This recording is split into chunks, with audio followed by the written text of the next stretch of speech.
A pandemia do coronavírus impôs ao mundo muitas transformações e também muitos desafios. O medo, o isolamento social e o aumento da instabilidade financeira são só alguns dos problemas que passaram a fazer parte do nosso dia a dia, do dia a dia das pessoas. E é justamente sobre este tema que nós vamos conversar agora aqui no Morning Show com o padre Reginaldo Manzotti, que está lançando o livro A Nova Batalha, o Natural e o Sobrenatural, onde ele convida o público a buscar na vida espiritual as armas necessárias para enfrentar esse período de grandes dificuldades que a gente vive por aqui. Padre Reginaldo Manzotti, seja muito bem-vindo. Padre, bom dia.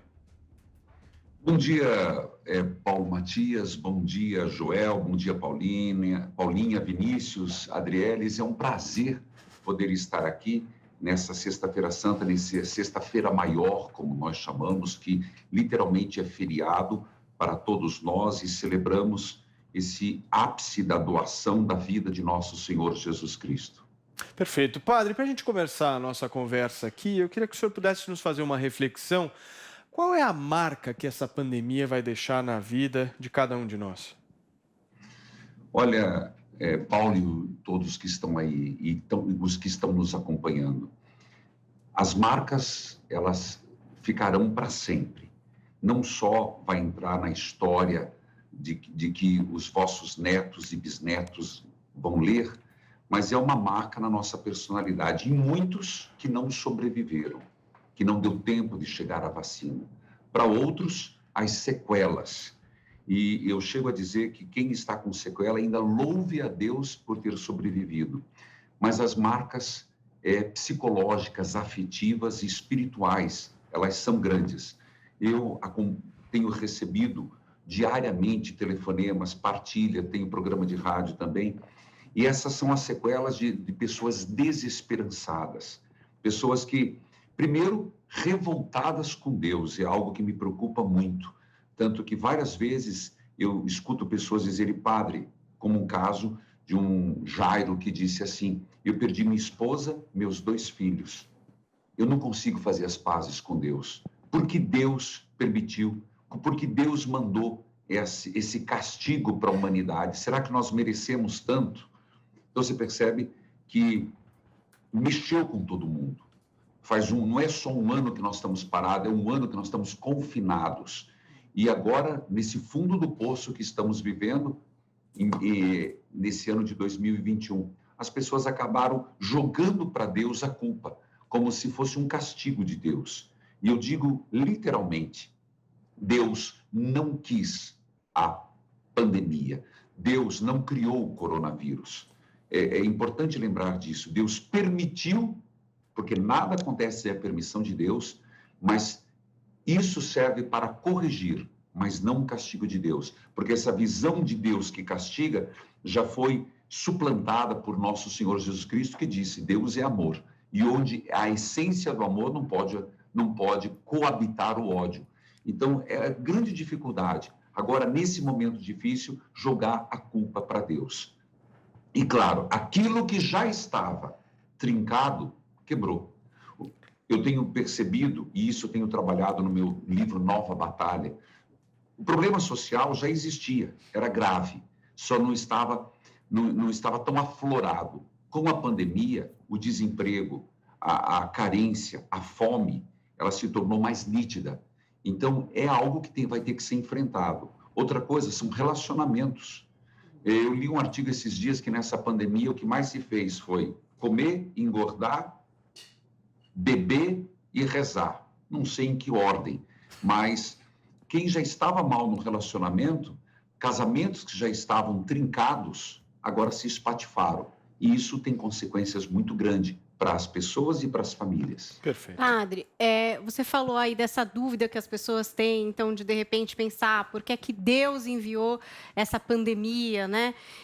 Faz algum sentido investigar isso, o porquê? E como que a gente pode encarar isso de uma forma, digamos assim, positiva, que não seja nesse sentido de pensar, nossa, que castigo que está sendo imposto à humanidade. Tem alguma forma positiva ou de aprendizado para a gente encarar o que está acontecendo? Existe um princípio básico, Deus não permitiria nada que não possa ser tirado algo de bom. Portanto, a tua pergunta é muito interessante, porque, sem dúvida, o ser humano hoje vai ter que se perguntar por que chegamos a isso. Eu não estou falando que foram os chineses que fabricaram, mas eu estou dizendo o que é que foi que o ser humano, que levou o ser humano a chegar ao tamanho caos, a uma manipulação, a própria... Veja, o que leva as pessoas em plena pandemia e morte ter coragem de roubar respiradores, superfaturar os equipamentos, EPI, superfaturar respiradores. Isso cabe-nos uma reflexão. O que levou o homem a chegar a tal ponto, isso é um questionamento válido. Agora, atribuir isso, Deus mandou a pandemia para castigar, com certeza não. Como também Deus não mandou as pragas do Egito, elas aconteceram, que foram um corretivo para o faraó, que também não aprendeu. E eu vejo que mesmo hoje o ser humano não vai aprender. Muita gente me pergunta, o ser humano vai sair melhor do que entrou na pandemia? Alguns, a grande maioria não. Porque, infelizmente, não param para refletir. Haja visto que está se pedindo tanto, use máscara, não se aglomere, e as festas continuam acontecendo. E as atrocidades continuam acontecendo. Padre, bom dia. Eu queria ainda pegar carona um pouco nessa pergunta, né? E quando o senhor fala assim, né? Deus não enviou, mas permitiu que a pandemia acontecesse. E aí gera uma reflexão também que muitos, por vezes, se perguntam assim, por que Deus permite que pessoas boas sofram? Por que Deus permite que maus aconteçam com pessoas boas, com pessoas pobres, com pessoas inocentes, né? Porque essa pandemia, ela está atingindo principalmente essas pessoas, né? Pessoas trabalhadoras, pessoas que, né, estão aí no dia a dia com seus familiares, né? Perdendo muitas pessoas também, muitos familiares. Então, qual que é a reflexão que a gente tira disso? Vinícius, veja... Nós não temos todas as respostas, os desígnios de Deus são maiores, mas existem alguns pontos que nós podemos, sem dúvida, refletir. Muitas vezes a gente se pergunta, por que Deus não resolve o problema logo? Sim. E que, como disse um apóstolo lá, que chegou e disse, saindo da Samaria, Senhor, quer que façamos cair do céu uma chuva de fogo com enxofre e acabe com os samaritanos? Jesus disse, não é a hora. Existe algo chamado importante livre-arbítrio, e Deus não brinca com isso. Todos nós temos a nossa liberdade. E se Deus não respeitar isso que Ele nos deu, então nós nos tornaríamos marionetes. Deus respeita o livre-arbítrio, mesmo que o homem lhe vire as costas. O homem é livre para tomar suas decisões. Por que Deus não antecipa o julgamento? Porque Ele é amor, Ele ainda acredita que aquele ser humano, mesmo que seja no último momento, ele poderá se arrepender.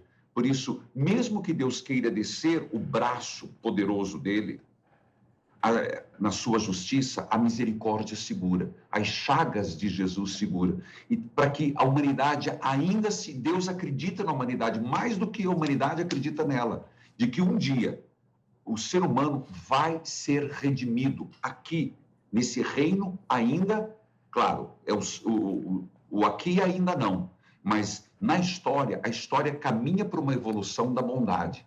Isso Deus acredita, que o ser humano não é essencialmente mau. As pessoas se tornam más, elas são boas. Então, por isso que Deus não resolve, porque seria fácil dizer assim, por que Deus não manda um raio e acaba, fuzila, extermina todos os maus, as pessoas maus? Porque Deus acredita na conversão e Deus respeita o livre-arbítrio. Agora, a sua pergunta, por que os bons sofrem?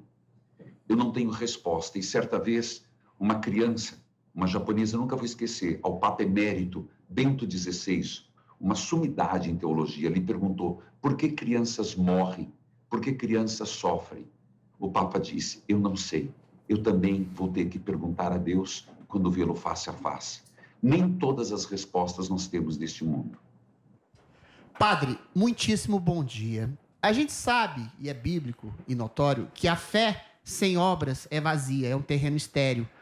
A gente vê pessoas boas nessa pandemia tentando fazer algo para ajudar. Só que a gente tem várias teorias, vários métodos, várias ciências que levam à cura eventual da pandemia. Uns dizem que a gente tem que se isolar cada vez mais, outros dizem que se a gente não se isolar, a gente vai passar fome, os mais pobres vão ficar miseráveis, o desemprego vai se alastrar. Como convergir para um caminho que a fé possa se conciliar com a razão e a gente ter uma visão de melhoria para sair dessa? O senhor acha que a fé pode ser contribuída, pode ter uma contribuição clara para a ciência, para a razão, para a gente, com a melhor das intenções, tentar fazer a melhor das boas intenções, porque a gente sabe que muitas pessoas, na melhor das intenções, faz coisas péssimas com a humanidade, às vezes. Como é que a gente sai desse imbróglio? Adriles, né? Adriles, veja bem, uma coisa que nós precisamos, primeiro, parar com o negacionismo. Qualquer negacionismo das coisas é prejudicial. Segundo, é preciso, é fundamental, primeiro, ter reta intenção. Eu quero fazer o bem. Agora, não nos compete, e por isso que a gente escolhe os governantes. Por isso que nós escolhemos para que eles nos ajudem a sair da crise financeira. Eu acabei de fazer uma live, porque eu tenho mais de 15 pedidos de comunidades que estão carentes, com panela vazia, pedindo, pelo amor de Deus, uma cesta básica. E eu me surpreendi, porque eu comecei prometendo sem ter os alimentos. Em 3 horas de live, eu achava que íamos chegar a 100 toneladas. Hoje, e agora, plena Semana Santa, podemos dizer, Sexta-feira Santa, 255 toneladas de alimento. O que você percebe? As pessoas querem ajudar, elas precisam saber o caminho. Então, primeiro, eu rezo muito pelos nossos governantes, é aí que entra a fé. Rezar para que os nossos governantes tenham decisões assertivas, decisões pontuais, que nos levem a sair desta crise. Não é só a questão do Covid, é a questão econômica, é a questão do desemprego, é a questão da fome. Então, eu acredito no poder da oração, que muda a cabeça de nossos governantes. Segundo, acreditar, a ciência está aí. Veja quantos impasses nós temos e nós precisamos, a ciência está a serviço e tem feito um bem tremendo. E, por isso, se pautar naqueles que sabem. Eu vou usar um exemplo. Se eu estou com dor de dente, eu não vou no sapateiro. Se eu estou com dor de cabeça, eu não vou no açougueiro.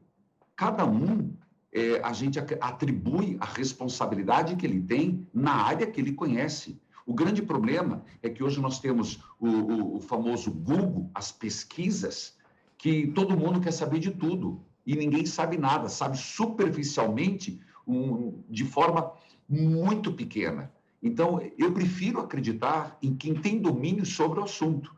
E, às vezes, eu sinto que falta um pouco de humildade e seriedade dos nossos governantes, e aqui eu não estou falando de A, B ou C, eu estou falando de modo geral, para nos guiar, nos conduzir.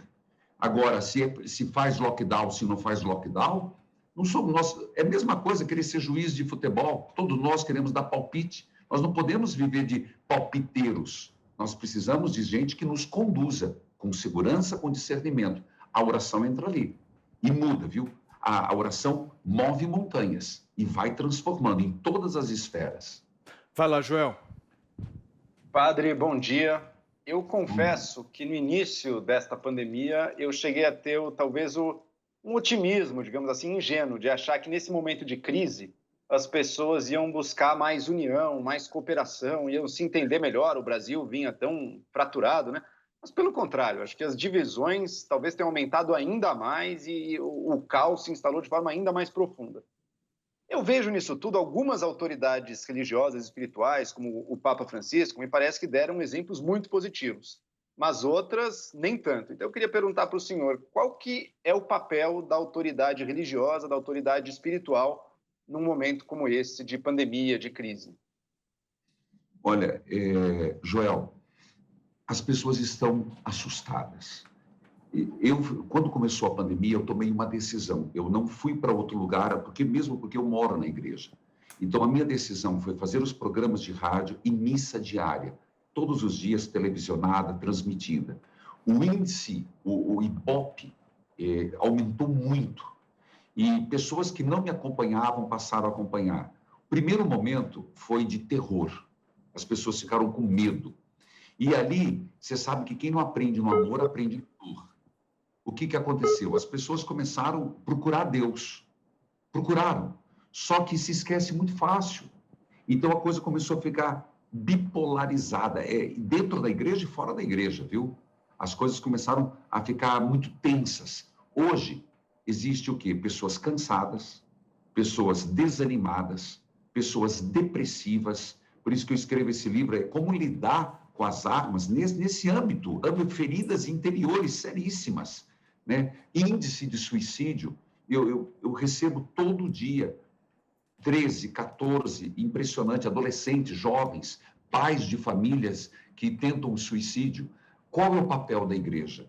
O papel da igreja, nosso, e isso não é alienação. Por favor, a igreja, ela não é alienada. Quem está com a palavra de Deus, ela tem um senso de justiça muito grande. Então, nesse senso de justiça, a igreja é de acusar alguns erros, porque ela é profética. E como profeta, anuncia e denuncia. Nós temos que denunciar certos erros, e o Papa Francisco faz. Quando ele, em meio à pandemia, fez a sua 33ª viagem para o Oriente, ele foi dizer alguma coisa. E o que se espera das autoridades religiosas? Que conduzam o povo a serem justos, que tenham esperança. A palavra esperança, mais do que nunca, é a palavra do momento. E também que tenham não é docilidade de sermos cordeirinhos, mas que sejamos dóceis à ação de Deus na vida. Porque senão não tem outro caminho, é desespero mesmo. Eu tenho muito medo de pessoas desesperadas, e o meu papel é fazer com que quem tem medo, quem está abatido, não se desespere. O desespero é a ausência da fé. É aí que entra a igreja, aí que entrou o Papa Francisco. É só lembrar aquela cena maravilhosa, quando o Vaticano estava vazio, a Praça de São Pedro vazia, e ele sobe sozinho para fazer uma bênção no início da pandemia. Ele como que dizendo, venham comigo, que eu os levo até Jesus. Nós estamos juntos, isolados, mas em Cristo. Agora, padre, o senhor detalha uma característica do povo brasileiro, que é um povo extremamente religioso, e isso é verdade mesmo. Mas se a gente for também analisar uma outra característica do povo brasileiro, é que por muitas vezes, e historicamente, essas mesmas pessoas, além de procurar a religião, também procuraram uma espécie de salvador da pátria na política, né? O que a gente pode chamar até de um político de estimação, que a pessoa possa vir a adorar, que a pessoa possa vir a defender, que a pessoa até, por muitas vezes, possa vir até a se matar por ele, né? A gente já viu casos de idolatrias assim que são assustadoras. Eu queria uma visão sua, como é que o senhor enxerga essa mistura de política com religião que por muitas vezes acontece aqui no país? Olha, Paulo, eu sou um cara político, mas não sou politiqueiro. É uma diferença. A igreja, ela tem um papel muito importante na política. Qual é o papel? O papel de esclarecer. Agora, eu acredito que não concordo que se faça, antes se fazia as eleições de cabresto, voto de cabresto, nem voto religioso. Eu não peço para votar em A nem B. A Igreja Católica é muito ponderada nesse ponto. Tanto que se um padre sai para ser candidato, ele é cassado. Usar a palavra, ele perde o seu uso de ordens. Agora, a igreja, ela não pode, ela não se esconde nas sacristias. Ela tem que dar elementos para a pessoa fazer um discernimento. Por exemplo, vamos lembrar, a lei da ficha branca, quem foi que mais estimulou isso? Claro que se chega a certos momentos na política que as opções são bem difíceis, né? Os votos para se escolher são bem difíceis. Agora, a igreja não pode se omitir de clarear, de dar elementos, de apresentar para que a pessoa, na sua consciência, faça a sua opção. Mas é lamentável. Não existe salvador da pátria. Agora, o grande problema do brasileiro, eu percebo, que coloca a pessoa lá, mas não acompanha. É como que se, na hora do voto, eu escolho quem acompanha o seu vereador. Você votou, caramba. O que ele está fazendo lá na Câmara dos Vereadores? Tem um sentimento, né, padre, de dever cumprido das pessoas, que elas acham que numa democracia é somente o voto que vale. Então a pessoa vai lá, digita o número na urna e missão cumprida. Só daqui a 4 anos. Isso é um equívoco, né? Equívoco. Equívoco muito grande. E eu sou um padre que cobro muito. Inclusive, muita gente, você me apoia? Eu falei, não apoio, não. O apoio ele se faz nas suas ações. E acredito que todos nós precisamos ter clareza disso. Senão, o Brasil vai só mudar de nomes e os problemas vão continuar os mesmos. Padre, eu queria conversar com você a respeito de de certa forma, uma polêmica que aconteceu aqui durante essa pandemia, que foi a questão de se caracterizar as igrejas como serviço essencial, no sentido de que pudessem ficar abertas em momentos de fechamento, né? Pelo menos aqui no estado de São Paulo, dependendo de que estágio a gente estava. Que antes não era, depois acabou se tornando. Depois acabou se tornando com a permissão de ficar aberta. O senhor considera que igreja é serviço essencial, deve ficar aberta, não deve ficar aberta? Como que o senhor se posiciona em relação a isso? Primeira coisa, eu sou um padre que respeita as autoridades, no sentido, também fechei a igreja, cheguei a colocar fotos das pessoas, me mandavam fotos, e chegaram mais de 100 mil fotos, coloquei nos bancos. Mas, respondendo diretamente a sua pergunta, sem dúvida é essencial. Porque, se você entender o ser humano como corpo, alma, espírito, a alma também tem que ser nutrida na fé. E por isso eu acredito que é essencial, sim. Se é com 15%, 30%, mantendo a distância, usando o álcool em gel, o uso obrigatório de máscara, mas a fé é essencial, porque nós não somos só corpo. Negar isso é achar que nós só somos matéria. Por isso que as pessoas estão desesperadas. Você vai desesperadas e ao mesmo tempo sem esperança, estão desacreditadas de que essa pandemia vai passar, e o que acaba fazendo isso? Gerando angústia, sofrimento, depressão. Se nós pudéssemos estar mais presentes na fé, as pessoas estariam mais animadas, mais protegidas do ponto de vista na vida espiritual. Vini.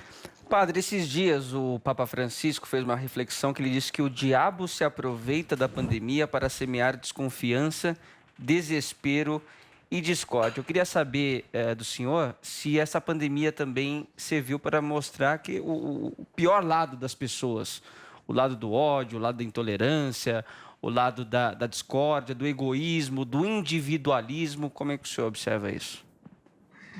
Olha, não por acaso, só vou mostrar a capa, a nova batalha.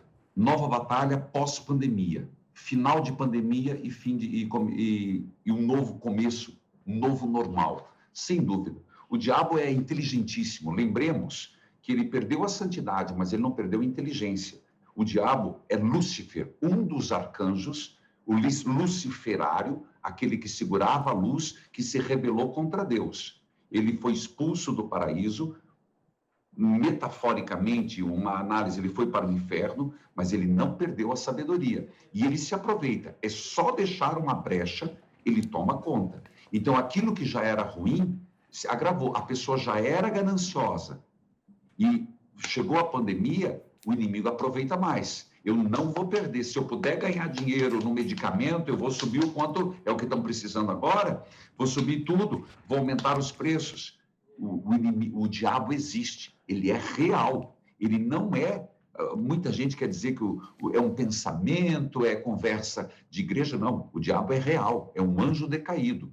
E quando o ser humano mostra fraqueza, ele se apodera no egoísmo, na soberba, na avareza, na injustiça, na corrupção, em todos esses aspectos. E nós somos esse lugar, esse campo aberto e fértil onde o inimigo pega. O Papa Francisco é jesuíta. E, sem dúvida, lembramos que os jesuítas levantavam sempre as bandeiras dessa força do maligno que age no ser humano. Muito bem, nós estamos conversando aqui no Morning Show com o padre Reginaldo Manzotti. Meu tempo está apertado aqui, gente. Vamos tomar um café rápido. Daqui a pouquinho a gente volta com o nosso papo aqui nesta sexta-feira na Jovem Pan. Mas antes eu queria pedir para vocês para se inscreverem no nosso canal, no canal do Morning Show. No YouTube nós já estamos passando de mais de 1.300.000 inscritos. Clica no sininho para receber todas as notificações. Deixa o seu like na nossa transmissão. Tamo junto, gente. Olha, toda sexta-feira já é um dia animado por si só, né? Mas, ultimamente, as sextas têm ficado ainda melhor. Mas não tem nada a ver com balada, não, viu, Paulinha Carvalho? Não tô falando de balada, não. Não, as pessoas né? ficam achando que é balada, festa. Não, não. Eu tô dizendo aqui que as pessoas ficam ansiosas porque tem sorteio no sábado no Opa. Pancadão da Pan. É por festa conta de disso. prêmio. Pancadão não Festas para. de prêmios, é isso mesmo, gente. Quarta-feira já tiveram 50 últimos ganhadores. E amanhã vão ser mais 11. Já são 61 prêmios toda semana e mais 1.200 sorteios no total. E amanhã, sábado, tem um prêmio especial para você, hein? Amanhã, algum sortudo, vai levar um Volkswagen Virtus 0 km para casa. Já pensou você se inscrever agora, você que está nos ouvindo e nos assistindo no Morning Show, você se inscreve agora e vai ganhar um Virtus amanhã, Vinícius Moura. Isso é uma loucura, né? Você vai deixar esse negócio passar em branco? Quer mais o quê? Você deixa, Vinícius Moura? É Nunca. óbvio que não, você tem que ir agora para o site do Pancadão, corre lá no site pancadãodeprêmios.com.br, se inscreva agora, que é para você não ter perigo, né? De você simplesmente não ter chance de ganhar um carrão desse e, obviamente, depois esquecer, né, gente? É bem fácil a inscrição, é facinho mesmo. Você só precisa acessar o pancadãodeprêmios.com.br, preencher seus dados, os dados do seu cartão e pronto. Ah, Paulo, mas vou ter que pagar alguma coisa? Vai, mas são só 66 centavos por dia. Ô, Paulinha Carvalho, não dá para participar? Não dá pra participar. Olha o que tem de 66. prêmio aqui, Meu, Smart olha a quantidade TV, de um monte de prêmio. coisa. Não vem com desculpa não, que eu sei que você tem 66 centavos por dia para participar do nosso Pancadão aqui. E tá muito legal, gente. Não existe um prêmio, não existe um pancadão da maneira como esse que o Dapan criou para todos vocês. O sorteio, gente, acontece às 8 horas da noite. Em seguida, você já pode conferir se o seu nome tá entre os ganhadores lá no site também. Pancadão da Jovem Pan, Pancadão da Pan. Todo dia tem uma pancada de prêmios para você. Pancadão. Agora, a próxima pergunta é do nosso Adriles. Vai lá, Adriles. Padre, até uns 30, 40 anos atrás, a gente sabe que o casamento é uma instituição em uma certa crise desde a modernidade, né? As pessoas permaneciam casadas exatamente porque era quase que uma lei, um dever social para além da questão religiosa, né? Hoje em dia, nas últimas décadas, as pessoas se separam. Ao primeiro esboço de falha de comunicação, eu vou para outra, fico com outra pessoa. Só que as pessoas se esquecem que se a gente não construir em cima de uma relação, toda relação tende a esmorecer. O senhor vê nessa pandemia que as pessoas ficam cada vez mais isoladas, introspectivas, dentro de seus lares, em que o número de divórcios também tem aumentado. O senhor vê como um teste para o casamento? Ou seja, é curioso, né, como a proximidade excessiva pode gerar uma crise.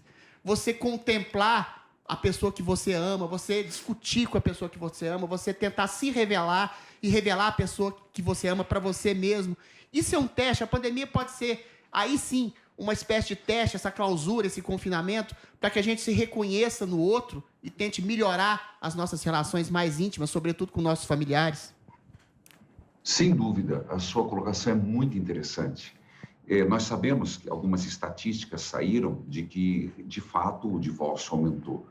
Só que o que aconteceu? Já não estava bem. As pessoas, Adriles, o casamento, por mais que parece moda, separar, vou partir para outra, eu recebo muito isso, e tem casos que eu aconselho, né? Quando o grau de insatisfação, se há violência, se há agressão, tem que partir mesmo, parte para outra, não tem conversa. Como é que vai manter um casamento onde tem agressão? Mas, do contrário, as pessoas só acabam mudando o relacionamento, muda pessoa por pessoa, o problema está nela. Então, a pandemia fez descobrir o que há de melhor em nós e o que há de pior. O fato de não trabalhar, ficar dentro de casa, o homem mostrou aquilo que tem de bom, aquilo que tem de pior, a mulher também, os filhos também dentro de casa, desculpa a palavra, apurrinhando toda hora, não vão para a escola, não vão para a creche, não vão para o playground. Mas o que é possível nisso? se reinventar. Se a pessoa conseguisse elencar os pontos positivos, dialogar os pontos negativos, acaba sendo um teste, mas um teste não para separação, para melhorar o nível de felicidade, o nível de encanto, de admiração. E isso orienta muito, tenho não só no livro, como nas minhas palestras, nos retiros que eu prego, nos programas que faço. Pare de olhar o negativo. Pare de ficar olhando a meia jogada fora, o sapato fora do lugar, a calça do avesso, a cozinha suja. Veja aquilo que o outro tem de bom. E quando a gente passa a ver os pontos positivos, cresce a admiração. Quando a pessoa perde a admiração do outro, é quando ela já não quer conviver mais. Só que mudar de A para B e carregar os seus problemas apenas vai ser mais um casamento frustrado lá na frente. Às vezes é melhor esperar, refletir, e aqui existe uma palavra sagrada para a durabilidade de um casamento que não caiu de moda na alegria, na tristeza, na saúde e na doença até o fim de nossas vidas. É a palavra perdão. Perfeito. Está sendo muito difícil perdoar. E você vai dizer, mas eu não consigo perdoar. É uma decisão. Perdoar não é sentimento. Eu decido perdoar. E isso é possível fazer. É o mandamento de Jesus. Fala, Joel. Padre, a gente sabe que hoje no mundo o catolicismo consegue se expandir, especialmente na África, na Ásia. Mas onde o catolicismo era religião tradicional, ele tem perdido espaço. Na Europa, o crescimento das pessoas sem religião. E aqui no Brasil, um crescimento muito intenso de igrejas evangélicas e do protestantismo de maneira geral. Como é que o senhor, um padre católico no Brasil, acredito que ainda seja a maior nação católica do mundo, mas vem perdendo esse espaço aí para igrejas evangélicas? Como é que o senhor observa esse fenômeno? Isso é um fenômeno. E eu diria, não cresce só para outras religiões cristãs. Nós temos que entender que cresce também o islamismo, cresce também o ateísmo, que eu não chamo de ateu, eu não acho que ninguém é ateu, à toa, opinião minha. Mas eu, como padre, não tenho receio de dizer que por acreditar na minha igreja, por acreditar em Jesus, eu estou lutando com todas as possibilidades que tenho de fazer com que a pessoa não perca a fé. Eu faço de tudo, sem ser proselitista, mostrar a grande riqueza do catolicismo. Às vezes, a pessoa ela não está revoltada com o catolicismo, com o Papa, mas ela está com alguma experiência negativa que ela teve com alguém ou num determinado momento. Eu acredito que é um fenômeno que acontece, não só o surgimento de outras religiões cristãs, o crescimento do islamismo é preocupante, a intolerância é preocupante, o ateísmo é preocupante, mas eu tenho me esforçado muito para fazer com que a pessoa ela realmente não perca essa fé, não perca esse vínculo. As pessoas querem muito, eu quero um Deus que faça a minha vontade, mas eu não aceito de me dobrar à vontade de Deus. Então, acaba sendo uma fé subjetivista, uma coisa muito meu deusinho particular. Isso é perversivo. Isso é coisificar Deus. A experiência de Deus se faz na comunidade. Caso contrário, ela se torna muito fácil conforme vem o vento, ela se vira para um lado ou para o outro. Ô padre, eu queria caminhar na nossa conversa aqui para o aspecto um pouco mais pessoal seu, né? O senhor é um padre, as pessoas elas acompanham a Igreja Católica há muito tempo, mas antes do senhor ser um padre, o senhor é um ser humano, né? E todo ser humano, nessa terra pelo menos, ele vem a se apaixonar por alguém. Principalmente hoje em dia a gente vê homens se apaixonando por mulheres ou até por outros homens também. Eu queria saber, o senhor já se apaixonou por alguém e qual que é a sua opinião hoje sobre o celibato? Olha, Paulo, sendo bem sincero, eu entrei no seminário com 12 anos, muito cedo. Eu fui para o seminário por conta própria, não é que meus pais empurraram para lá, não, esse moleque não presta, vai para lá. Mas eu fui, fiz a escolha, mas com 12 anos eu não sabia com toda certeza que eu seria padre. E todo o meu processo de descoberta sexual, de descoberta afetiva, descoberta intelectual, E todas as áreas eu descobri dentro do seminário. Então, antes de ser padre, namorei sim, namorei, e num determinado momento da minha vida, eu me apaixonei por uma moça e achei que eu ia ser feliz, que eu ia até sair do seminário. Mas depois, revendo, repensando, foi quando falei, não, eu não serei feliz para o casamento. Não é que eu não dava certo para o casamento. Eu não conseguiria fazer ela feliz e eu creio que eu não seria feliz no casamento completo, porque a vocação me falou mais alto. Sobre a questão do celibato, eu acredito que é um grande valor. Eu sei que muita gente fala, mas tem tantos casos de abusos sexuais, se o padre fosse casado, não tem nada a ver uma coisa com outra. Não dá para confundir as coisas. O celibato é um valor. Não é o padre sendo casado que estaria isento dos problemas afetivos. Pode observar, mesmo os casados, quanto a traição, quanto abuso, quantos problemas existem. Então, o celibato é um valor e é algo importante, porque hoje, por exemplo, na vida que eu levo, Paulinho, e sem ser demagogo, tenho minhas dificuldades, tenho as minhas quedas, tenho a minha miserabilidade, Acontece isso, padre? Você, por muitas vezes, olha para uma mulher e sente desejos? Isso acontece? Mas é claro que sim. Eu duvido que quem não tem isso, qualquer homem que olhar para uma... Aí depende, né, da opção sexual, mas se eu olho uma mulher é bonita, você vai dizer que é feia? Tá, isso está entranhado na pessoa. Mas a questão é, uma coisa é se achar bonita, outra coisa é você começar, vamos arrastar a asa, me dá o seu celular, vamos dar uma cutucada, vamos conversar, vamos fazer isso, vamos fazer... Aí é outra coisa. Mas, padre... Agora, negar a sexualidade, Orígenes, já passa a palavra, Orígenes, ele foi um homem que ele só não é santo porque ele leu errado o texto, dizia lá, se tua mão te escandaliza, corta. Se teu olho escandaliza, corta. Ele sentiu o desejo sexual e se castrou. É um homem sapientíssimo no início da igreja, mas por ter se castrado, nunca foi reconhecido santo. Então, ninguém é assexuado. Pois não? Mas, padre, por que essa insistência da igreja na renúncia de todo e qualquer tipo de manifestação da sexualidade, consumação dessa sexualidade? As igrejas protestantes já resolveram isso, os pastores podem se casar.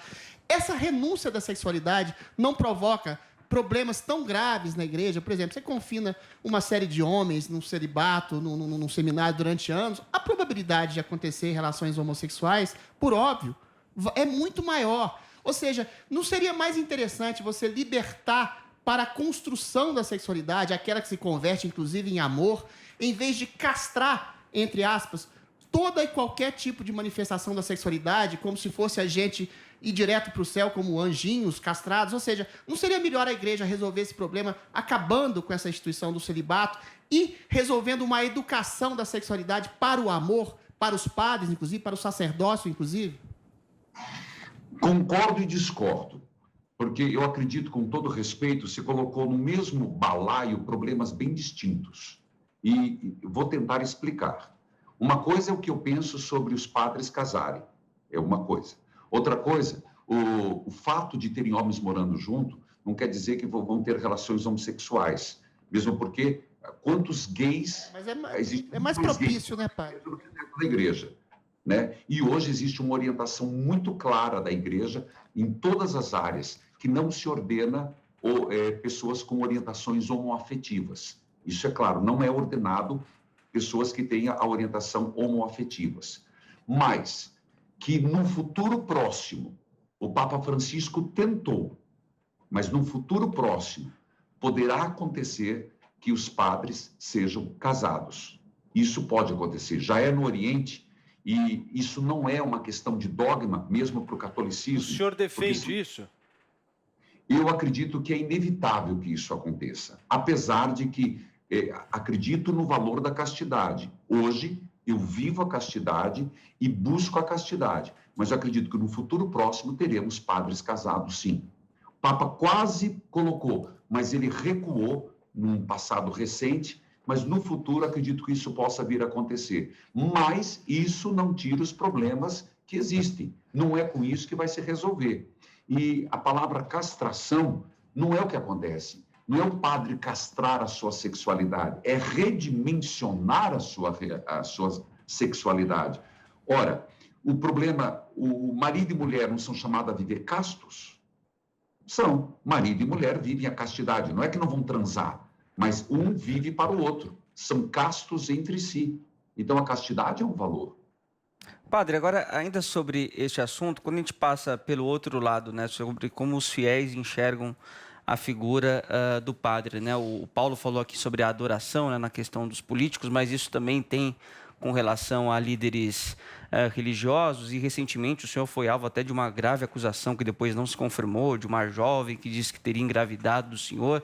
Quer dizer, as coisas acabam se misturando, né? Essa relação que o líder religioso tem com os fiéis, como que é lidar com isso também, com esse distanciamento que também é necessário para não poder causar essas confusões? Olha, eu fui vítima de muitas fake news. Umas bastante dolorosas, outras menos, mas sempre machuca, né? Toda calúnia. Mas é natural, a gente exerce, ou acaba exercendo na vida da pessoa, um papel importante. E pode acontecer que a pessoa confunda os papéis. Só que eu digo, no meu caso, menos. Por quê? Porque eu sempre me posiciono, o fato de eu estar aqui com esse colarinho branco, clergma, que é exatamente para lembrar, sou padre, eu não me apresento sem isso. Agora tenho feito umas gravações no Instagram e também nas redes sociais de camiseta, mas eu procuro evitar. Por quê? Porque é fácil confundir. Só que também é fácil confundir com um casado, com um colega de trabalho. A questão é, quando há essa confusão, de você ter maturidade de dizer, daqui não passa. Aqui você vai me confundir e você vai se confundir. É você trabalhar com naturalidade. Afinal de contas, nós estamos falando com pessoas cheias de sentimentos, de afetos, também de frustrações. Então, é você ter claro o que você busca. Você está querendo se aventurar nessa área, vai se machucar. E eu acredito que uma alma dividida, um coração dividido é um coração enfraquecido, seja para um padre, seja para um casado. Um coração dividido, ele se estraga, ele se enfraquece. Paulinha. Padre, a parte dessa conversa que a gente está tendo, para ficar bem claro, eu só queria trazer aqui um outro assunto, que é essa questão que o Vini introduziu também, de líderes espirituais. A gente tem aí, por exemplo, o exemplo do João de Deus, entre outros, que ficaram envolvidos em escândalos de fato, né, provados, enfim, de abuso da boa-fé, abuso sexual. A gente vê isso muito acontecendo. Eu queria que você falasse às pessoas como que elas podem se proteger desses falsos gurus. O senhor mesmo estava dizendo, né, que muitas pessoas elas acabam se afastando, por exemplo, do catolicismo por causa de experiências frustrantes, né, que às vezes são com indivíduos e não exatamente com a fé. Como que a gente se protege desses falsos gurus e pode trabalhar a nossa fé, a nossa espiritualidade, mas também se manter a salvo desses aproveitadores que a gente hoje tem certeza que existem, que estão aí, que muitas vezes endossados e com fama, né, em todo o Brasil, em todo o mundo? Olha, eu digo, Paulinha, primeiro a gente tem que usar aquele senso, no sentido de perceber a pessoa, ela quer se projetar, ela é o centro das atenções. Então, isso já é um sinal de que não é um verdadeiro líder. Líder no sentido de que um instrumento de Deus. Por exemplo, eu sempre me coloco, eu não sou o ponto de chegada. Mesmo que as pessoas às vezes dizem, padre, eu recebi essa graça, padre, eu sempre digo, Jesus, você tem que apontar para ele. É sempre um ponto de passagem, se apenas um instrumento. Depois, ter aquele senso. Quando começa a tocar insinuações, se for, é crime. Você citou 2 casos que são literalmente crimes. E a pessoa ela não pode ter receio de denunciar. A igreja, por exemplo, vou dizer a partir da Igreja Católica, quando acontece algo disso, imediatamente é denunciado ao bispo e ele tem obrigação de tomar decisões em casos de tirar o uso de ordem e, às vezes, deixar até em estado clerical, que é o que tem acontecido. Eu digo que na Igreja Católica estamos na tolerância zero, é a palavra que se usa do Vaticano a todos os cantos, para todos os bispos, exatamente para que não haja esse tipo de abuso. Não só abuso sexual, mas esse abuso afetivo, onde a pessoa se sente manipulada pelo outro. Eu sempre digo, quando você sentir que alguém te toca diferente, você tem o direito de falar, não gostei, isso não é bom. E, claro, quando se trata de algo escandaloso como esse, a denúncia. Eu acho que nós precisamos ter mais coragem de lidar com esses tipos de monstros que se aproveitam das pessoas fragilizadas. Perfeito. Joel, para a gente caminhar para o fim já, por favor. Eu queria trazer, padre, já que a gente conversou tanto sobre amor, mas também sexualidade, 2 casos que são problemáticos, difíceis para a Igreja Católica hoje em dia, de fiéis que se veem muitas vezes desamparados. O primeiro, casais de segunda união, pessoas que se divorciaram. A Igreja Católica, se eu não me engano, é a única denominação cristã que realmente não aceita, em hipótese alguma, o divórcio e o segundo casamento. E o segundo caso, casais homoafetivos. Também teve uma decisão, uma reafirmação recente do Vaticano que um sacerdote também não pode abençoar de forma alguma uniões homoafetivas. Como é que o senhor vê isso e o trabalho com essas pessoas que muitas vezes são pessoas que têm fé e gostariam de estar na igreja? O Joel pega firme ali. Falando sobre a questão dos recasados, mais uma vez, e tanto um caso quanto o outro. Eu recentemente atendi um telefonema de um jovem católico que vive com outro e vive um grande dilema. E isso é recorrente. Falando sobre os recasados, de fato, a igreja não reconhece as segundas núpcias, mas não quer dizer que essa pessoa, por mais que as pessoas pensem, estão condenadas ao inferno. Não quer dizer isso. Muitos são casos de vítimas, outros são vítimas, outros casos de erro de dolo, o que a igreja, erros, escolha errada. Por isso que a igreja tem pedido que, em muitos casos, procurem na sua diocese o tribunal eclesiástico, que existe, inclusive, vários documentos dizendo que a grande parte de casamentos que não deram certo é porque eles não existiram, eles erraram na fonte e pode ser declarada nulidade. Mas caso não seja esse o problema, mas só quero chamar a atenção, procure pessoas que estão separadas, procure lá por que separaram. Realmente aconteceu esse casamento ou lá na origem eles não existiram?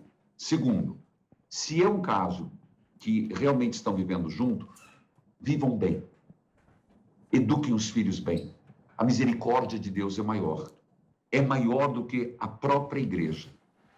No caso de relações homoafetivas, realmente o Papa, se você lembrar, quando ele pegou o avião, voltando para Roma, perguntaram sobre casais gays.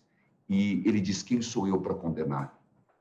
Não quer dizer que ele está apoiando, mas essa é uma realidade.